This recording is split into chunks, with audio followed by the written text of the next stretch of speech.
नमस्कार विद्यार्थी मित्रांनो, तर आपण भारतीय करार कायदा 1872 विषयी माहिती पाहत होतात। तर आज आपल्याला कराराची समाप्ती किंवा modes of discharge of contract किंवा कॉन्ट्रॅक्टला termination, modes of discharge of contract किंवा modes of termination of contract याविषयी माहिती बघायची। म्हणजे कराराची समाप्ती कशा पद्धतीने होते, तर वेगवेगळे माध्यम दिलेले आहेत। कराराची समाप्ती म्हणजे संबंधित कराराची समाप्ती फक्त दोन्हीच पक्षकारांनी आपापली जबाबदारी पूर्ण केली आणि तो करार पूर्ण झाला म्हणजेच कराराची समाप्ती होत नाही, तर वेगवेगळ्या माध्यमाने कराराची समाप्ती होऊ शकते। तर ती आपल्याला बघायची। बघा मग पहिला, कराराची अंमलबजावणी करून बाय परफॉर्मन्स। आता कराराची अंमलबजावणी करून कराराची समाप्ती करता येते, पण कराराची अंमलबजावणी करते वेळेस काही बाबी लक्षात ठेवणं गरजेचं आहे किंवा विचारात घेणं गरजेचं आहे। काय आहे? वचनपूर्ती संबंधी पक्षांची जबाबदारी कोणती, म्हणजे जे काही करार करायचा आहे प्रस्तावाद्वारे, स्वीकृतीद्वारे किंवा मग वचनाद्वारे किंवा ठरावानुसार जे काही करारात रूपांतर होणार आहे ठरावाचं, तेव्हा संबंधित पक्षकारांनी आपापली जबाबदारी ओळखून घेतली पाहिजे। ए आणि बी आहेत समजा, याला माल खरेदी करायचे बी कडून आणि बी ला ए कडून मालाच्या बदल्यात पैसे घ्यायचेत, तर त्यावेळी त्या व्यक्तींनी आपली जबाबदारी ओळखली पाहिजे। कोणती? की बी न ए ला माल द्यायचे म्हणून त्याची जबाबदारी माल देण्याची, तर ए न माल घेतल्यानंतर बी ला पैसे देण्याची, अशी जबाबदारी ओळखली पाहिजे। वचनपूर्ती कशा पद्धतीने करायची, आपली जबाबदारी काय आहे त्याबाबत ती त्यांनी विचारात घेतली पाहिजे आणि ती पूर्ण केली पाहिजे। त्यानंतर वचनपूर्ती कोणी करावी? आता जे काही वचन ठरलेलं आहे हे लक्षात, ते कोण पूर्ण करणार आहे? ए आणि बी व्यक्ती आहेत, याला माल खरेदी करायचे बी कडून, बी ला मालाच्या बदल्यात पैसे घ्यायचेत।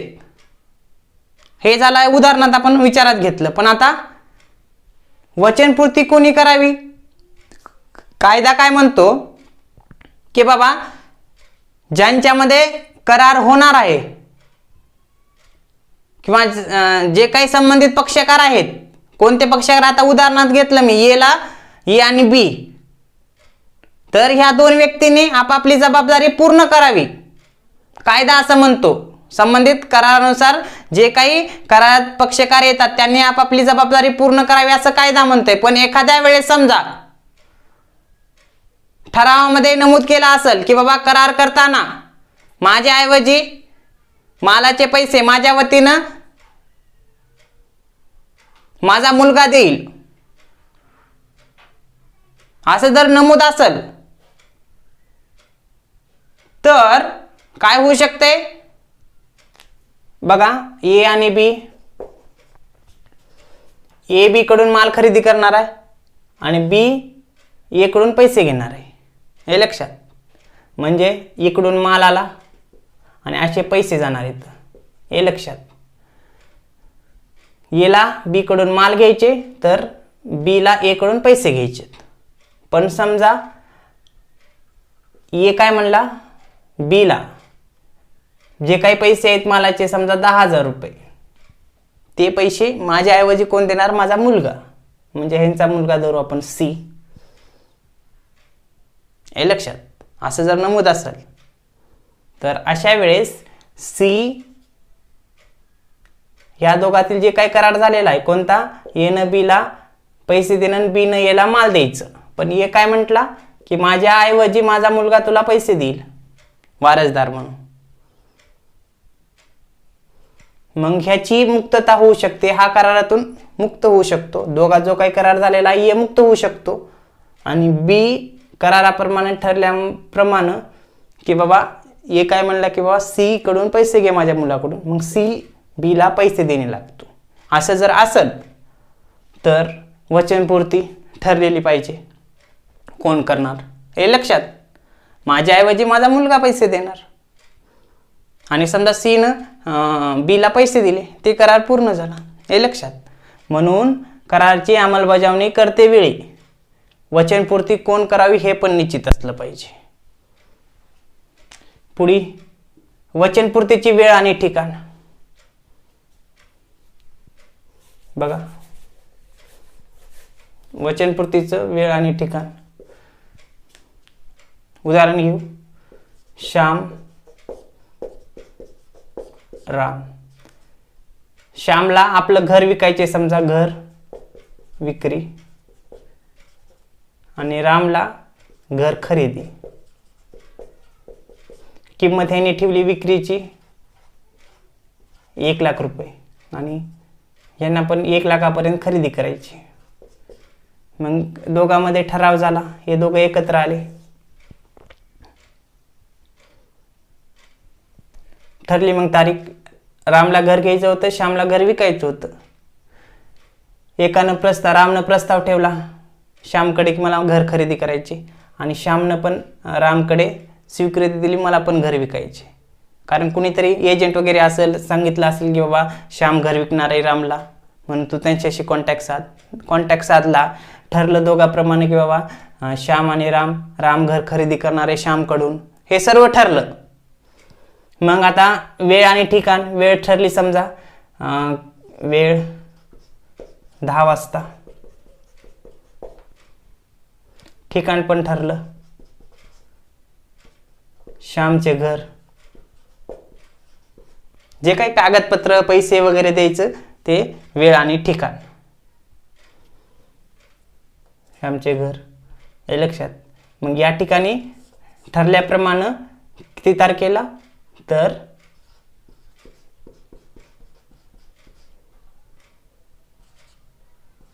2019. हे लक्षात. म्हणजे श्याम 2 नोव्हेंबरला घर विकणार आहे कुणाला, रामला, आणि राम श्यामला 2 नोव्हेंबरला त्या घराचे 1,00,000 रुपये देणार आहे. बैठक, जी काही कराराची ॲग्रीमेंट झालं, पूर्ण डॉक्युमेंट गोळा केले, आता त्यावर सही म्हणा किंवा पैसे देणं किंवा घराचे कागदपत्र घेणं. वेळ बी ठरली 10 वाजता, आणि ठिकाण ठरलं की बाबा श्यामचं घर, जे घर विकणार आहे ते घर ठरलं, तिथं बैठक होईल. हे लक्षात.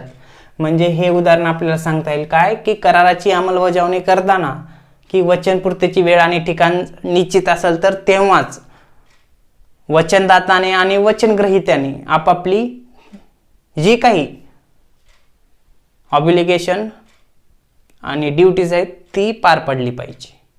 हे लक्षात. पुढे परस्परावलंबी वचनांची पूर्तता. काय, परस्परावलंबी वचनांची पूर्तता म्हणजे जर समजा कराराची अंमलबजावणी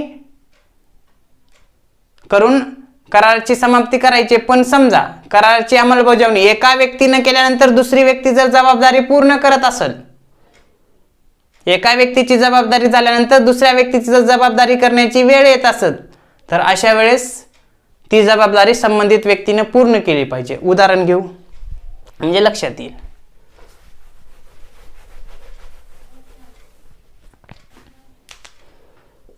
दीपक आणि राजू. राजूला घर बांधून घ्यायचे किंवा कन्स्ट्रक्शन करून घ्यायचे बिल्डिंग, आणि दीपक हा कन्स्ट्रक्शन करणार आहे, बिल्डिंग बांधणार आहे समजा. मग राजू गेला दीपक कडे की बाबा माझं घर कन्स्ट्रक्शन करून देतोस का, बांधून देतोस का. दीपक म्हणला, याला होकार दिला, ठीक आहे बाबा मी बांधून देतो. दोघांमध्ये काय झालं, प्रस्ताव मांडला, स्वीकृती दिली, ठराव झाला. आता वचनाची पूर्तता करायची. मग वचन दिल्याप्रमाणे अंमलबजावणी करावी लागेल ना. आणि यांच्यामध्ये ठरलं दीपक राजूला काय घर बांधून देणार आहे, घर बांधणे. त्या बदल्यात राजू दीपकला किती रुपये देणार आहे, तर 2.5 लाख रुपये. हे लक्षात. परत सांगतो, राजूला घर बांधून घ्यायचे, दीपककडे गेला, दीपक घर बांधणार किंवा कन्स्ट्रक्शन करणार आहे. दीपक म्हणला ठीक आहे मी घर बांधून देतो, मला घर बांधणं झाल्यानंतर 2.5 लाख रुपये दे. राजू म्हणला ठीक आहे. मग घर बांधणं झालं, दीपकने घर बांधून दिलं राजूला, आणि त्यानंतर राजू घर बांधणं झाल्यानंतर 2.5 लाख रुपये दीपकला देत आहे किंवा देणार असेल किंवा हे लक्षात. म्हणजे परस्पर अवलंबी वचनांची पूर्तता. म्हणजे या ठिकाणी काय आहे या उदाहरणात बघा, अगोदर वचन कोण पूर्ण करणार आहे? दीपक करणार आहे. कोणतं? की घर बांधून देण्याचं. आणि त्यानंतर राजू त्या घर बांधून दिल्याबद्दल पैसे देणार आहे. किती? 2.5 लाख रुपये. असं जर असेल तर याचा सुद्धा विचार होणं गरजेचं आहे. म्हणून हे परस्पर अवलंबी वचनांची पूर्तता आहे. म्हणजे एकानं पूर्ण केल्यानंतर दुसरा जर दुसरा करणार असेल किंवा एकाची पूर्तता झालेली आहे, आता दुसऱ्याची करण्याची वेळ आहे, हे सुद्धा विचारात घेतलं पाहिजे कराराची अंमलबजावणी करते वेळेस. आणि त्यानंतर त्याची समाप्ती होऊ शकते जबाबदारी पूर्ण झाल्यानंतर. पुढे आहे कर्जफेडीचे नियोजन किंवा पैसे देण्याचे नियोजन.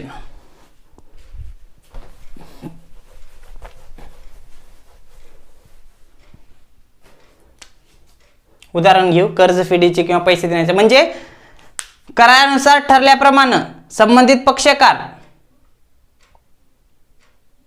आपापली जबाबदारी पूर्ण करणे गरजेचं असते.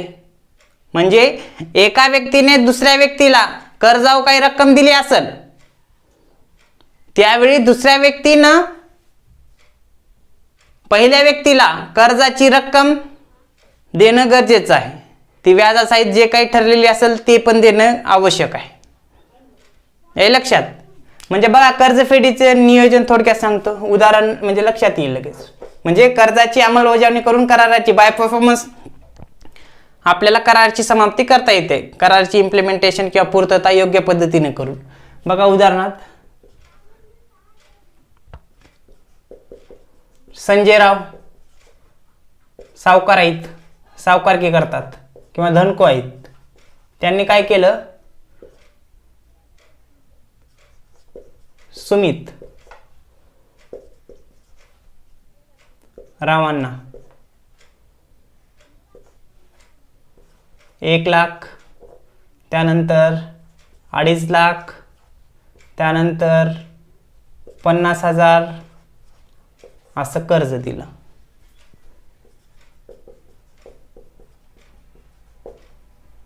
हे लक्षात. संजयराव धनको आहे, सावकार आहे, त्यांनी काय केलं? सुमितरावांना कर्जाची गरज असेल, म्हणजे व्याजानं पैशाची गरज, म्हणजे पैशाची गरज आहे समजा अर्जंट. मग त्यांनी काय केलं? सुमितराव गेले संजयरावांकडे की बाबा मला पैसे पाहिजेत. मग पहिल्यांदा त्यांनी म्हटले की बाबा मला सध्या 1 लाखाचीच गरज आहे. हे लक्षात. मग ठीक आहे म्हणले संजयराव की बाबा त्याचा दर ठरला, व्याजाचा जे काही शेकडा असेल ते दर ठरला. मग संजयरावांनी सुरुवातीला 1/1/2020ला 1 लाख रुपये सुमितरावांना दिले. त्यानंतर 1/2/20 1 फेब्रुवारीला सुद्धा 2.5 लाख दिले. त्यानंतर 1/3/20 मार्चमध्ये सुद्धा 1 मार्चला सुद्धा 50,000 दिले. हे लक्षात. अशी रक्कम दिलेली आहे. टोटल किती? 3 आणि 1 4 लाख रुपये यांना व्याजाने दिले टोटल. सुमितरावांनी तेवढं 4 लाख रुपये घेतलंय. आता त्याची रक्कम 4 लाखाची जे काही ठरलेली आहे ती व्याजासहित संजयरावांना सुमितरावांनी परतफेड केली पाहिजे. मग अशा वेळेस काय केलं पाहिजे?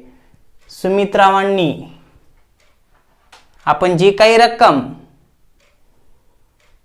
संजयरावांना देणे लागतो, व्याज किंवा व्याजाचे हप्ते, त्यांचं नियोजन केलं पाहिजे.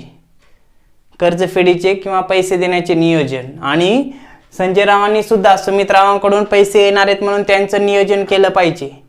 कारण सुमितराव समजा आता 1.5 लाख रुपये देणार आहेत, गेले यांच्याकडे 1.5 लाख रुपये घेऊन सुमितराव संजयरावांना देण्यासाठी. आता मग त्यावेळी सुमितरावांनाही माहीत असलं पाहिजे आणि संजयरावांनाही माहीत असलं पाहिजे काय? की बाबा हे 1.5 लाख रुपये हप्ता आहे का व्याज आहे का आता हे कशा, या 3 घेतलेले आहेत व्याजाने रक्कम, 3 रकमी, या 3 रकमेपैकी ते 1.5 लाख कोणत्या रकमेचे आहेत हे लक्ष समजलं पाहिजे. म्हणून कर्जफेडीचे नियोजन असलं पाहिजे. म्हणजे धनकोने ऋणकोला दिल्यानंतर ऋणकोने धनकोला पैसे परत करते वेळेस ते पैसे कशा पद्धतीने करत आहोत, कोणते आहेत यांचं नियोजन करणं गरजेचं आहे, हे लक्षात. म्हणजे कराराची अंमलबजावणी करून कराराची समाप्ती करता येते, पण जर समजा संबंधित पक्षकारामध्ये एका व्यक्तीने पैसे दिले, दुसऱ्या व्यक्तीने ते पैसे परतफेड करण्याचं ठरवलं, पैसे जर भरपूर वेळेस घेतले असले तर पैसे परत करताना त्याचं नियोजन असलं पाहिजे, हे लक्षात. म्हणून एवढ्या बाबी आपल्याला कराराची अंमलबजावणी करतेवेळी विचारात घ्याव्या लागतात. आणि जर एवढ्या बाबी विचारात घेऊन कराराची अंमलबजावणी जर यशस्वीरित्या जर पूर्ण होत असेल तर कराराची अंमलबजावणी यशस्वीरित्या झाल्यानंतर कराराची समाप्ती करता येते, पहिला मुद्दा, हे लक्षात. आता दुसरा, आपसात ठराव करून कराराची समाप्ती, डिस्चार्ज किंवा मग टर्मिनेशन बाय म्युच्युअल ॲग्रीमेंट. काय असते बघू आता याचं.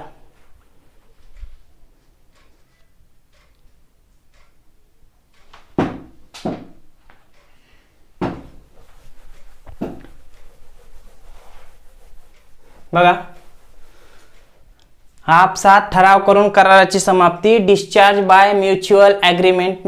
बघा त्याच्यामध्ये आता आपसात ठराव करून कराराची समाप्ती म्हणजे जेव्हा दोन्ही पक्षकार आपापसात विचार विनिमय करून किंवा आपापसात चर्चा करून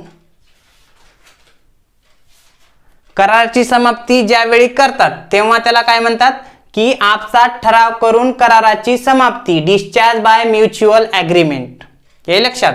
जेव्हा एक पक्षकार दुसऱ्या पक्षकारास किंवा दुसरा पक्षकार पहिल्या पक्षकारास बोलून ठरवून कराराची समाप्ती करतात तेव्हा त्याला म्हणतात आपसात ठराव करून कराराची समाप्ती. आता ठराव करून कराराची समाप्ती म्हणजे या पद्धतीने कराराची समाप्ती करता येते.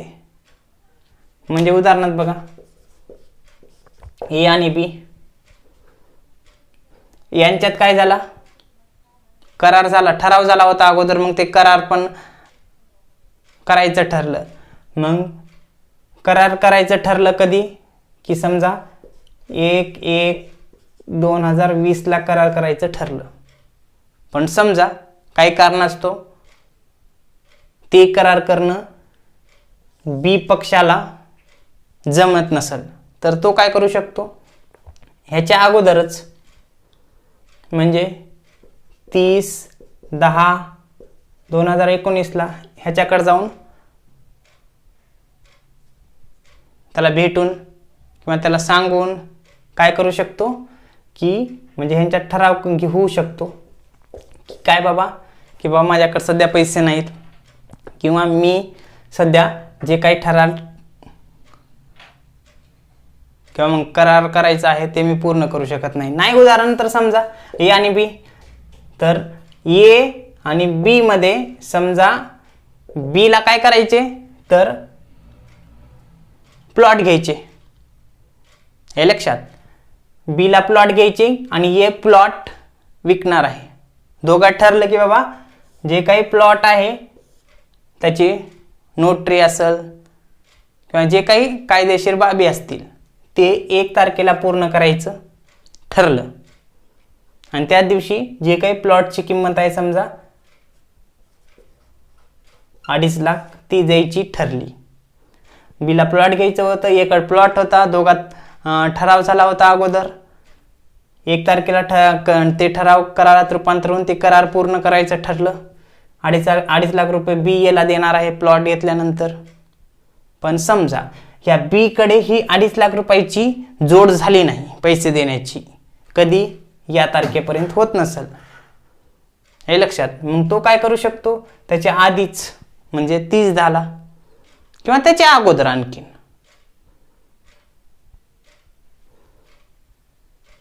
एकडे जाऊ शकतो आणि त्याला म्हणू शकतो की बाबा सध्या माझ्याकडे 2.5 लाख रुपये जमा नाहीत.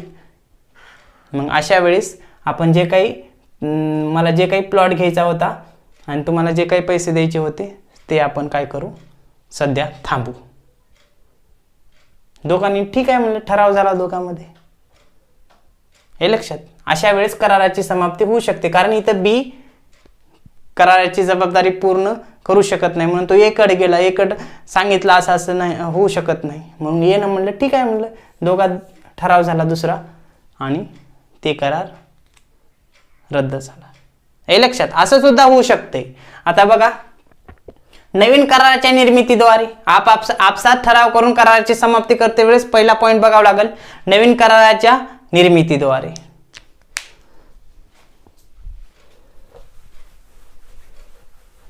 आता नवीन कराराच्या निर्मितीद्वारे म्हणजे उदाहरण घेऊ, गोविंद आणि गणेश. हे लक्षात.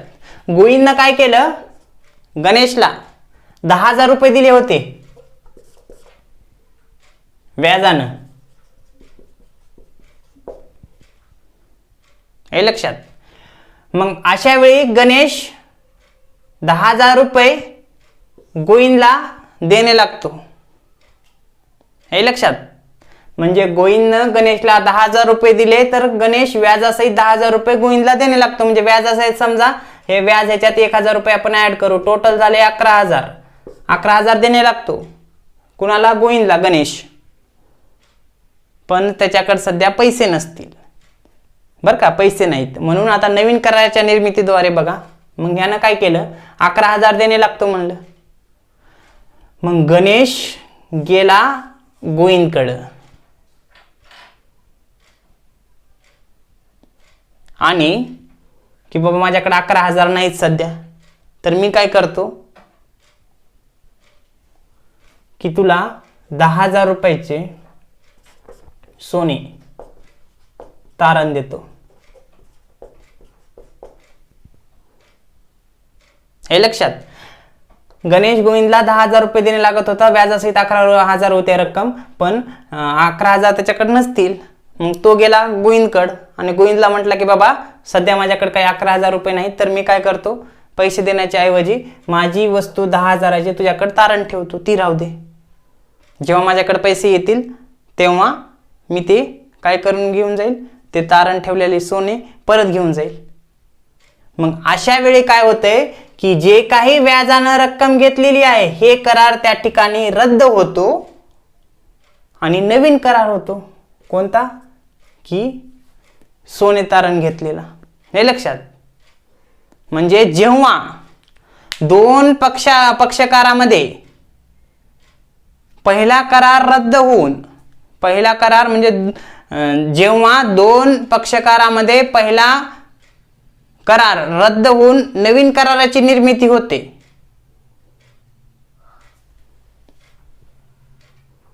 तेव्हा पहिला करार आपसात ठराव करून कराराची समाप्ती करता येते. इथं काय होईल, तर जे काही 10,000चं आहे, हे जे काही 10,000 व्याजाने घेतलेले आहेत ते करार तिथं समाप्त होईल आहे. हे लक्षात. कारण का, की जे काय आता हे दुसरा झाला, सोनं आलं ना ह्याच्याकडं, कुणाकडं, गोविंदरावकडं. गणेशरावांनी सोनं जे काही 10,000 रुपयाचं ते दिलं, म्हणजे अप्रत्यक्ष त्याची रक्कम आलेलीच आहे ना सोन्याच्या माध्यमातून. म्हणजे पहिला 10,000 रुपये आणि त्याचं 1,000 व्याज, इथं तो पहिला करार रद्द होतो. दुसरा नवीन करार म्हणजे नवीन करार कोणता, तर 10,000 रुपयाचं सोनं दिलं. म्हणजे ह्या ठिकाणी काय होतं, आता गोविंदराव म्हणतात की बाबा माझ्याकडं त्या व्याजासहित 11,000च्या बदल्यात 10,000चं सोनं आलेलं आहे.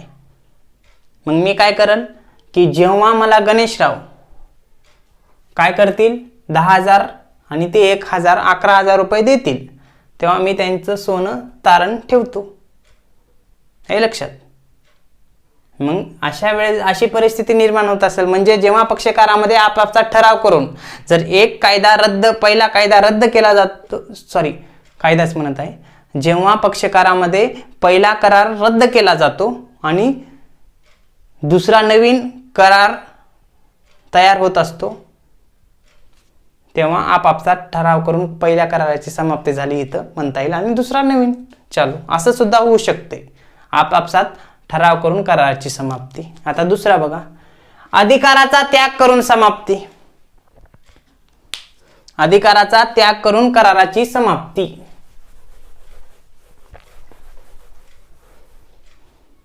यात बघू काय आहे अधिकाराचा त्याग करून समाप्ती. सुनील, सुधीर, हे लक्षात. आता या दोघांमध्ये सुनीलनं काय केलं, सुधीरला 5,000 रुपये दिले होते उसने बर का वापरायला. सुनील, सुधीर. सुनीलनं काय केलं, 5,000 रुपये सुधीरला दिले आणि 1 महिन्यानंतर 1 मंथ सुधीर म्हणला बाबा 1 महिन्यानंतर मी ते 5,000 रुपये तुझे देऊन टाकतो. असं झालं दोघांमध्ये करार. हा लक्षात. आता एकानंतर आपली जबाबदारी पूर्ण केली. 5,000 रुपये दुसऱ्या व्यक्तीला म्हणजे सुनीलनं 5,000 रुपये सुधीरला दिले. एकानं आपली जबाबदारी पूर्ण केली. आता सुधीरनं 1 महिन्यानंतर सुनीलला 5,000 रुपये देणं गरजेचं आहे, हे लक्षात. मग आपण बघायला काय, अधिकाराचा त्याग करून समाप्ती. मग 1 महिना झाला, सुधीरनं 5,000 रुपये काही सुनीलला दिले नाहीत, नसतील कदाचित, हे लक्षात. मग त्यावेळी काय करतो सुनील, सुधीरला म्हणतो की अरे बाबा पैसे दे. सुधीर म्हणतो की सध्या माझ्याकडे काही पैसे नाहीत, हे लक्षात. तर तीन मुद्दे महत्वाचे आहेत बरं का इथं. बघा कोणते, की आता बघा सुनील सुधीरला 5,000 रुपये दिले. 1 महिन्यानंतर सुधीर सुनीलला 5,000 रुपये देणार आहे. 1 महिना झाला, सुधीरनं काही सुनीलला पैसे दिले नाहीत. तर पहिला पॉईंट बघा कोणता, सुनील काय म्हणतो सुधीरला, नाहीत ना पैसे, ठीक आहे मला तू राहू दे आता पैसे, तू माझा मित्र आहे जिगरी, नाहीत पैसे, ठीक आहे मी तुला सोडून दिले. म्हणजे मुक्त केलं, मुक्त करणे, मुक्त केलं मी तुला. जे काही 5,000 देणे लागत होतास, ठीक आहे नको देऊ, जाऊ दे, तुझ्याकडे नाहीत ना, ठीक आहे. म्हणजे सुनील सुधीरकडून 5,000 रुपये घेणार नाही, त्याला मुक्त करणार. दुसरे बाब काय म्हणू शकतो,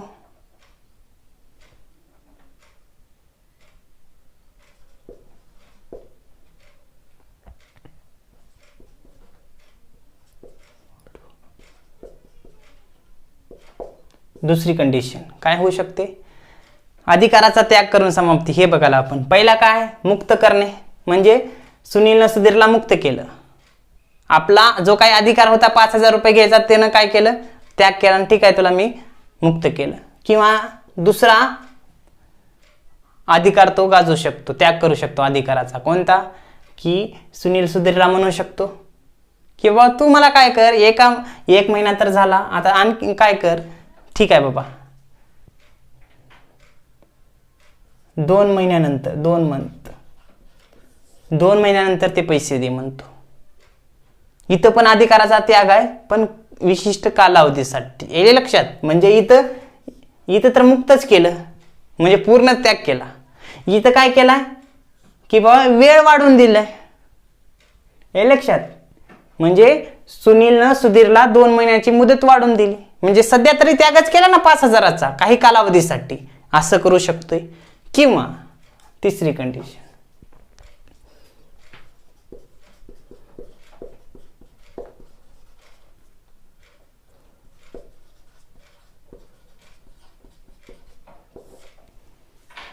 कमी पैसे घेऊन मुक्त करू शकते. म्हणजे सुनील सुधीरकडून 1 महिन्यानंतर 5,000 रुपये घेणार आहे. मग 1 महिना झाला, सुधीरकडे काही पैसे नव्हते, तेव्हा सुनील सुधीरला म्हटला की बाबा ठीक आहे तू काय कर, किंवा मला पण अडचण आहे, आता ते 5,000 रुपये दे. त्याने म्हणला 5,000 नाही, तर ठीक आहे तू काय कर, मला 3,000 रुपये दे, 2,000 रुपये तुला सूट, किंवा मग सोडले तुला 2,000 रुपयेचा इथं त्याग करू शकते, हे लक्षात. 3,000 रुपये सुधीरनं सुनीलला दिले आणि 2,000 रुपये बाबत त्याची मुक्तता झाली, हे लक्षात. म्हणजे अधिकाराचा त्याग करून इथं त्याग करतेवेळी आता विचार केला तर 3 बाबींचा विचार करावा लागेल. एक तर पूर्ण त्याग, किंवा दुसरा काही वेळेसाठी त्याग, किंवा विशिष्ट रकमेबाबत सुद्धा त्याग करावा लागतो. येईल लक्षात. हे सांगता येईल अधिकाराचा त्याग करून समाप्ती. जेव्हा एक पक्षकार दुसऱ्या पक्षकारास संबंधित आपल्या काही अधिकाराचा त्याग करतो किंवा आपल्या अधिकाराचा त्याग करतो, तेव्हा सुद्धा आपापसात ठराव करून कराराची समाप्ती झालं असं म्हणता येईल. हे लक्षात. हे झालं आपसात ठराव करून कराराची समाप्ती म्हणजे डिस्चार्ज बाय म्युच्युअल ॲग्रीमेंट. दोघांमध्ये काय विशिष्ट ठराव होऊन कराराची समाप्ती केली जाते, त्यास आपसात ठराव करून कराराची समाप्ती असं म्हणता येईल. हे लक्षात. आता तिसरा, कराराची पूर्ती करणे अशक्य किंवा असंभाव्य झाल्यास. हे लक्षात. काय म्हणले? कराराची पूर्ती करणे अशक्य किंवा असंभाव्य झाल्यास जेव्हा दोन्ही पक्षकार आपापली जबाबदारी पूर्ण करण्यासाठी काही कारणास्तव ती जबाबदारी पूर्ण करणं अशक्य होत असेल किंवा असंभाव्य असेल, तर अशा वेळेस त्या ठिकाणी त्या कराराची समाप्ती करता येऊ शकते. येईल लक्षात. कराराची पूर्ती करणे अशक्य किंवा असंभाव्य झाल्यास. उदाहरणार्थ बघू.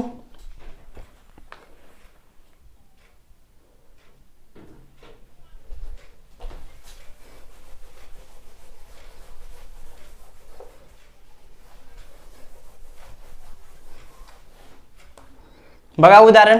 कोणती कराराची पूर्ती करणं अशक्य किंवा असंभाव्य झाल्यास, म्हणजे करार पूर्ण करणे अशक्य झाल्यास. उदाहरण.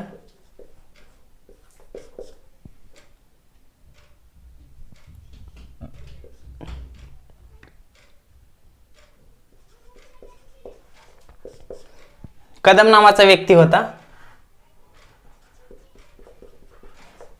आणि पाटील हे 2 व्यक्ती होते. तर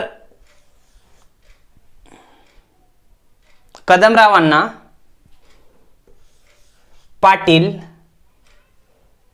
तर कदमरावांना सभागृह,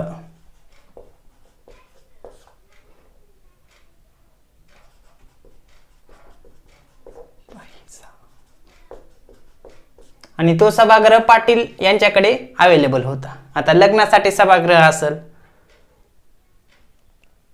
हे लक्षात. आणि मग कदमराव गेले पाटीलरावांकडे आणि त्यांना म्हटलं की बाबा मला तुमचं सभागृह किती तारखेला, तर 3/1/2020 रोजी ते सभागृह वापरण्यासाठी पाहिजे. पाटील म्हणले ठीक आहे, 3 तारखेला ना, मग 3 तारखेला मी हे सभागृह काही मी दुसऱ्याला देत नाही, तुम्हाला मी देऊ शकतो. दोघांमध्ये काय झालं?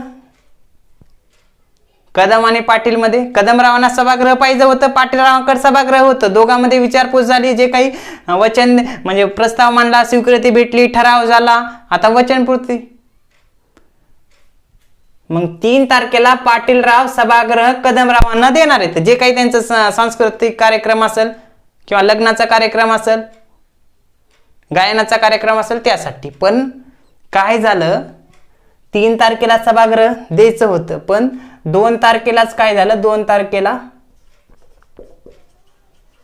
सभागृहाला आग लागली, सभागृह जळून खाक. कधी? 2 तारखेला. पण आणि इथं काय ठरलेलं आहे, सभागृह 3 तारखेला पाटीलराव म्हणले कदमरावांना की सभागृह देतो, पण 2 तारखेला सभागृहाला आग लागली, सभागृह जळून खाक. हे लक्षात. मग या ठिकाणी पाटीलराव कदमरावांना सभागृह देणार आहेत का? आता देऊ शकतात का 3 तारखेला? नाही ना. मग अशा वेळेस जेव्हा कराराची पूर्ती करणे किंवा असंभाव्य झाल्यास, इथं होईल का आता दोघांमध्ये जे काही ठराव झाला होता त्याची पूर्तता होईल का? नाही ना, कारण जे काही सभागृह पाहिजे होतं 3 तारखेला पाहिजे होतं पण 2 तारखेला जळून खाक झालं, मग इथं करार पूर्ण होणार आहे का? नाही ना. मग अशा वेळेस तो करार काय होत असतो? रद्द होत असतो. आणि जे काही ठरलेलं आहे त्याप्रमाणे तो करार काय होऊ शकतो? रद्द होऊ शकतो. म्हणजे त्या ठिकाणी रद्द झाला म्हणजेच कराराची समाप्ती झाली. दोन्ही पक्षकार काय झाले मग आता इथं? मुक्त झाले. कारण एकानं म्हणलं किंवा मी पैसे देईल पण सभागृह पाहिजे, दुसऱ्या म्हणलं ठीक आहे पण सभागृह देण्याच्या तारखेच्या ऐवजी जळून खाक झालं. मग अशा वेळेस दोन्ही पक्षकार त्या ठिकाणी मुक्त होतात किंवा ते करार त्या ठिकाणी संपू शकतो. हे लक्षात.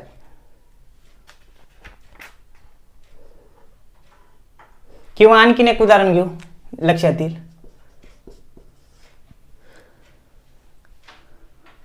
बघा,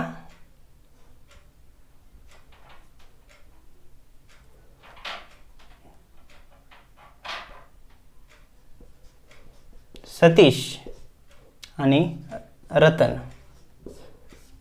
सतीश आहे लातूरचा आणि रतन आहे परभणी. आता बघा, सतीश आणि रतन ह्या दोघांमध्ये काहीतरी ठराव झाला असेल. सतीशराव रतनरावाला म्हटले की बाबा मी तुम्हाला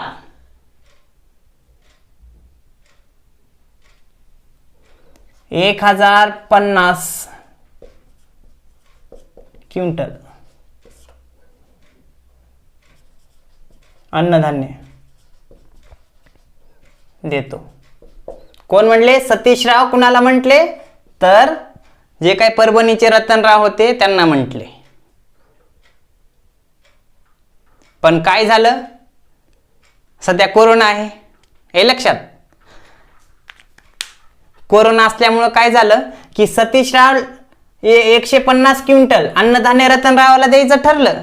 जे काही असेल आता फ्रुट्स असतील किंवा अन्नधान्य असतील, जे काही असेल गहू तांदूळ वगैरे काहीतरी असेल, हे लक्षात. मग आता काय झालं? कोविड-19 कोरोना हा रोग पसरलेला आहे. मग कोरोना पसरला आणि त्यावेळी काय केलं? जिल्हाधिकारी जे काही कलेक्टर ऑफिसनं काय केलं की जिल्हाबंदी केली. हे म्हणजे काय केलं?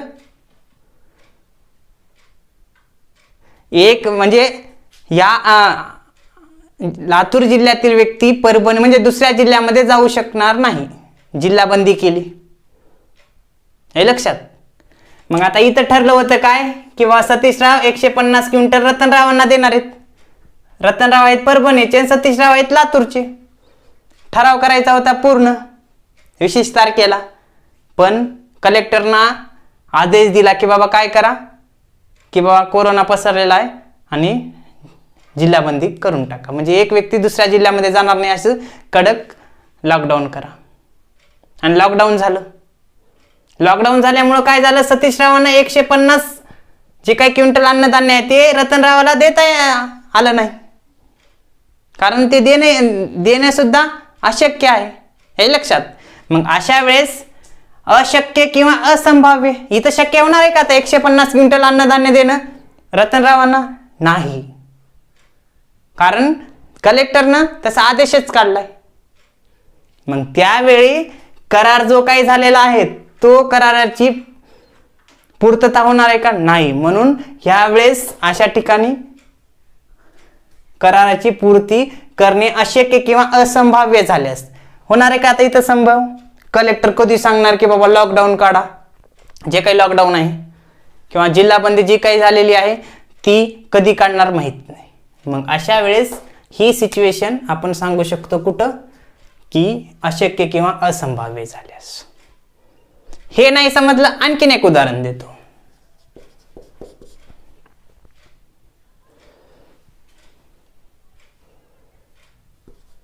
रमेश पेंटर, हा पेंटिंग छान करतो रमेश.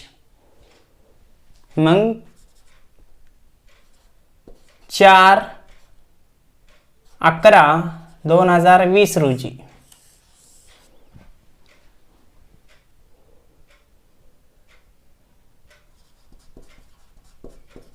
काकासाहेब नावाचे एक व्यक्ती आहेत आणि रमेशराव पेंटर आहेत. मग काकासाहेबांना काय करायचे, एक छानपैकी बॅनर तयार करायचा आहे. कारण काकासाहेबांना काहीतरी दुकान वगैरे सुरू करायचं असेल, त्या दुकानासाठी बॅनर पाहिजे. आणि काकासाहेब गेले रमेश पेंटरकडं आणि त्यांना म्हणले बाबा आमच्या दुकानासाठी बॅनर पाहिजे आणि ते बॅनर तुम्ही तयार करून द्या. रमेश पेंटरवाल्याने काय म्हटलं, काकासाहेबांना ठीक आहे म्हटलं.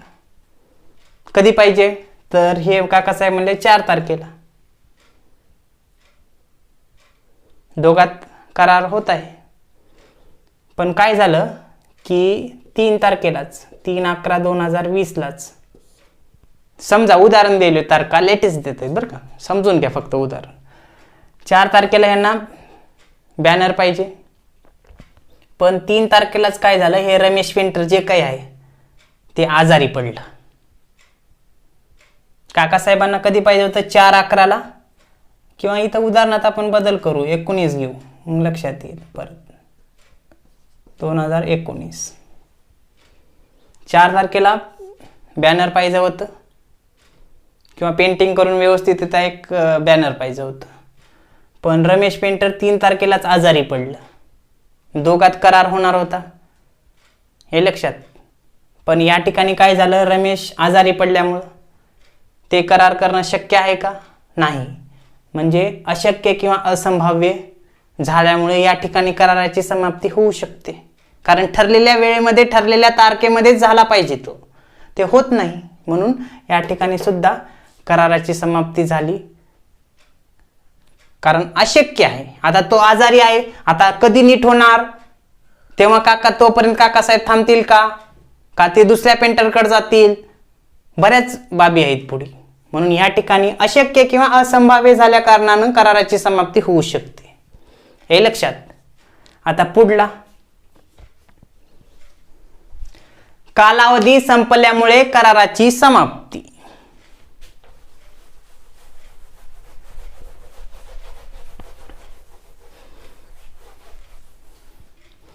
बघा, जेव्हा 2 पक्षकारामध्ये जो काही ठराव झालेला असतो आणि त्या ठरावाची करारामध्ये अंमलबजावणी झाल्यानंतर कराराची किंवा तो करार पूर्ण करावायचा असतो, पण ठरलेल्या वेळेमध्ये जर करार पूर्ण होत नसेल, तर अशा वेळेस तो करार कालावधी संपल्यामुळं तो करार रद्द होऊन कराराची समाप्ती होऊ शकते, याले लक्षात.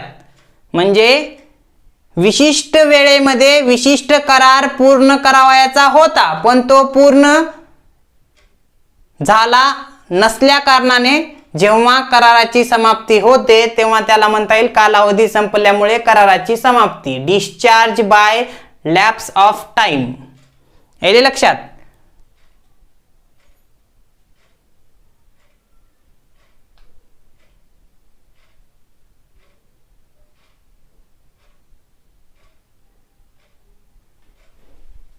या ठिकाणी आपण सांगू शकतो, काय सांगू शकतो,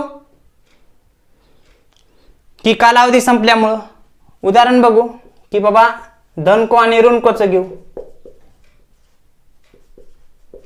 धनकोनं ऋणकोला किंवा मग इथं यमनं यनला, यमनं काय केलं, यनला 20,000 रुपये दिले व्याजानं, हे लक्षात. आणि ते द्यायचं ठरलं कधी, 6 महिन्यानंतर, आफ्टर 6 मंथ. मग यांना जर 6 महिन्यानंतर ते 20,000 रुपये जर धनको म्हणजे यमला दिले तर तो करार पूर्ण होईल. पण समजा यमनं ते 20,000 6 महिन्यानंतर व्याजासहित यमला दिले नाहीत, मुदत संपली, हे लक्षात. तेव्हा मुदत पूर्ण झाल्यानंतर जर यमला पैसे देत नसेल तर अशा वेळेस कालावधी संपला. म्हणून संबंधित काय करू शकतो, धनको म्हणजेच यम